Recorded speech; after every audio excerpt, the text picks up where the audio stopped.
Terima kasih sudah mampir di channel ini. Semoga teman-teman bisa mendapatkan manfaat dari video ini. Jangan lupa di like jika teman-teman suka dan dislike jika tidak suka, karena support teman-teman adalah semangat bagi saya. Di share sebanyak-banyaknya, subscribe dan tekan tombol loncengnya agar tidak ketinggalan video terbaru saya. Semoga bermanfaat. Halo, selamat datang di channel Cak Roy Tutor ya teman-teman. Jadi pada video kali ini kita akan belajar tentang cara membuat lembar pengesahan di Microsoft Word untuk pembuatan skripsi, tesis, laporan PKL dan lain-lain seperti itu ya. Nah, di sini saya sudah menyiapkan contoh lembar pengesahan pembimbing skripsi, dimana contoh ini akan dijadikan bahan pembelajaran pada video kali ini ya teman-teman. Yang dimaksud dengan lembar pengesahan ialah seperti ini, yang ada tanda tangan seperti ini. Tanda tangannya itu bisa ada 2, 3, dan 4, tergantung nanti kebutuhannya itu ada berapa tanda tangan seperti itu ya. Nah, untuk membuatnya di sini saya sudah menyiapkan lembar kerja baru, di mana lembar kerja ini akan dikasih tanda tangan seperti contoh yang tadi ya, seperti ini. Oke, langsung saja kita akan membuat lembar pengesahannya. Di sini saya sudah menyiapkan contoh judul, dimana judul ini terkait skripsi seperti itu. Nah, terkait pengesahannya ialah ada 3 tanda tangan biasanya, pembimbing 1, pembimbing 2, dan kaprodi seperti itu ya. Yang pertama yang perlu kita tulis ialah tanda tangan di atas seperti itu. Biasanya yang di atas itu disetujui ya teman-teman, tinggal ketik setujui, kemudian titik 2. Setelah selesai di enter, dan teman-teman bisa paragrafnya bisa pilih yang ini ya, Ctrl L, bisa juga di keyboard seperti itu.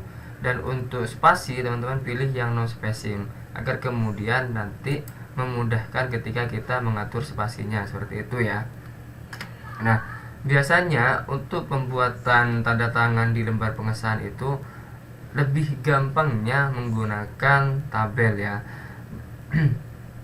Nah, kenapa harus pakai tabel? Karena tanda tangannya itu ada 3.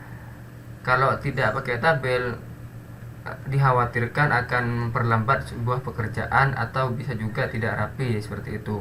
Nah, untuk membuat tabel, teman-teman bisa pergi ke menu insert dan pilih tabel, pilih mau menggunakan berapa kolom dan berapa baris ya. Misal saya contoh pakai 3x3 ya. Kemudian di sini tinggal ditulis semisal pembimbing 1, kemudian enter nama pembimbing ya, biasanya nama pembimbing 1, kemudian sebelahnya pembimbing 2. Ini saya contoh saja ya teman-teman, nanti untuk namanya sesuaikan dengan nama dosen teman-teman seperti itu. Pembimbing 2, nama pembimbing 2. Dan biasanya dosen itu mempunyai nomor NIDN teman-teman. Kita kasih misal ya 34 1 5 6 1 2 3. Contohnya seperti ini.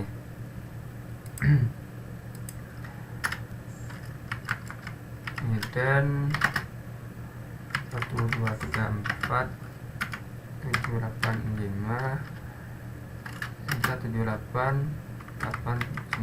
3. Nah, selesai. Kemudian teman-teman bisa klik ini selanjutnya untuk membuat tanda tangan yang nomor 3. Bisa klik di sini, kemudian mohon maaf ya, di sini seharusnya diketahui dulu. Diketahui. Kemudian di sini disetujui. Seperti itu biasanya. Setujui. Nah, di sini kita masih membutuhkan tabel lagi ya.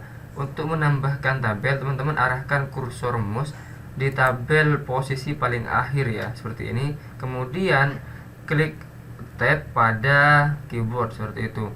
Tab, kemudian tab, semisal kurang lagi. Kalau sudah dikira cukup, jadi tidak perlu ya. Di sini langsung sebentar. Saya kira ini cukup ya di sini. Kemudian di enter. Kira-kira begini. Biasanya di sini kaprodi.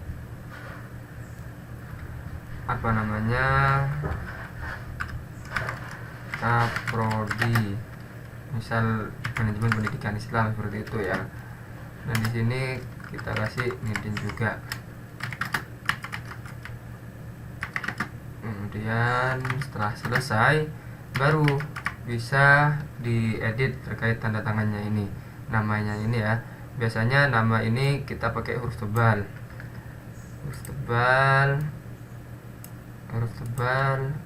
kemudian pakai underline atau garis bawah seperti itu.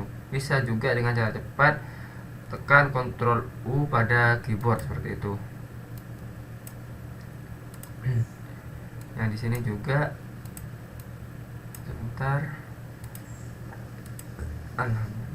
Nah, setelah selesai baru kemudian ini bisa kita rapikan. Dalam artian pakai posisi rata tengah seperti itu ya. Tinggal klik ini pada tabelnya, tanda panah ini. Kemudian di sini ada pilihan table tool. Teman-teman bisa pergi ke menu layout. Nah, di sini teman-teman bisa pilih yang rata tengah atau align center seperti itu. Secara otomatis ini akan menjadi rapi seperti ini ya. Nah, setelah selesai kita sesuaikan dengan font dan ukuran pada tulisan yang ada di atas ini ya, di judul. Pergi ke menu home dan pilih yang ini. Jenis fontnya Times New Roman. Fontnya pakai ukuran 12 seperti itu. Nah, kira-kira seperti ini ya untuk pembuatan lembar pengesahan. Kalau misal dikira kurang rapi tabelnya, bisa menggunakan ini. Klik tanda tambah, kemudian arahkan atau bisa klik Ctrl E pada keyboard agar kemudian menjadi rata tengah seperti itu ya. Nah, ketika teman-teman mau ngeprint, misal tabelnya ini tidak mau dipakai, gampang sekali. Tinggal klik ini, kemudian pergi ke menu layout, tabel desain, dan di tabel desain itu ada yang namanya border teman-teman. Border itu posisinya ada di pojok kanan atas seperti itu. Tinggal diklik dan pilih yang namanya no border. Nah, sudah selesai teman-teman. Jadi ketika nanti teman-teman ngeprint, garis pada tabelnya itu akan hilang. Kalau mau ngecek bisa pergi ke print review ya. Di sini saya sudah menyiapkan print review, ada di sini pojok kiri atas seperti ini ya. Nah, jadi ketika di print hasilnya akan seperti ini. Terkait hasilnya jelas rapi karena menggunakan tabel seperti itu ya. Oke, cukup sekian pada video kali ini. Semoga mudah dipahami. Jangan lupa untuk terus praktek agar kemudian teman-teman lebih cepat lagi untuk mengoperasikan, lebih paham terkait Microsoft Word seperti itu ya. Oke, sampai jumpa pada video berikutnya. Saya Cak Roy Tutor mengucapkan salam kompeten dan terima kasih.